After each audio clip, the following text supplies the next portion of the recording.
Hello guys, അപ്പോൾ കുറേ നാളായി എൻ്റെ അനിയൻ പറയുന്നു ചേട്ടൻ്റെ സൈക്കിളൊക്കെ ഗീർ സൈക്കിളല്ലേ, എൻ്റെ സൈക്കിൾ മാത്രം ഗീർ സൈക്കിൾ അല്ലല്ലോ എന്ന്. അപ്പോൾ ഞാൻ അന്ന് പറഞ്ഞായിരുന്നു നിൻ്റെ സൈക്കിൾ ഞാൻ ലൈറ്റൊക്കെ കിട്ടിയിട്ട് മോഡിഫൈ ചെയ്ത് തരാമെന്ന്. അപ്പോൾ അന്നൊട്ടാവും പറയുന്നത് ബ്രേക്ക് പിടിക്കുമ്പോൾ ലൈറ്റ് ഇടാനാണ് വേണ്ടതെന്ന്.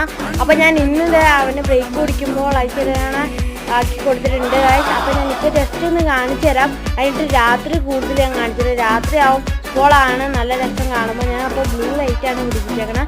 അപ്പോൾ ഗായ്സ്, അപ്പോൾ നമുക്ക് ലൈറ്റ് ഒന്ന് കാണാം. ഗായ്സ്, ലൈറ്റ് എന്ന് പറയുമ്പോൾ ഇതാണ് കേട്ടോ ഗായ്സ്. മോനിച്ച ലൈറ്റ് ഒന്ന് ബ്രേക്ക് ഒന്ന് പിടിച്ചാ ഗായ്സ്, കണ്ടോ ഗായ്സ്, ലൈറ്റിനാണ് ബ്രേക്ക് പിടിക്കുമ്പോൾ ലൈറ്റ് എറിയും ഗായ്സ്. ആളിപ്പോൾ നല്ല ഹാപ്പിയിലായിട്ട് ആളുടെ മോൻ കണ്ടറിയാൻ നല്ല ഹാപ്പിയിലാണ്. ഇത് നമുക്ക് രാത്രി ഒന്ന് നോക്കാട്ടോ എങ്ങനെയുണ്ടെന്ന് ഗായ്സ്. അപ്പം രാത്രി ഇട്ടുണ്ട് രാത്രി നല്ല അടിപൊളിയായിട്ട് ലൈറ്റ് കത്തിട്ടുണ്ട് ഗായ്സ്. നമ്മളിവിടെ പിടിപ്പിച്ചേക്കണ ബ്ലൂ ലൈറ്റ് ആണ് ഇട്ട് ഗായ്സ്. ഗായ്സ്, അപ്പം നിങ്ങൾക്ക് ഇതിൻ്റെ ഫിറ്റിങ്സ് ഒക്കെ അറിയുന്നുണ്ടെങ്കിൽ ജസ്റ്റ് ഒന്ന് കമൻറ്റ് ചെയ്തിട്ട് ഗായ്സ്.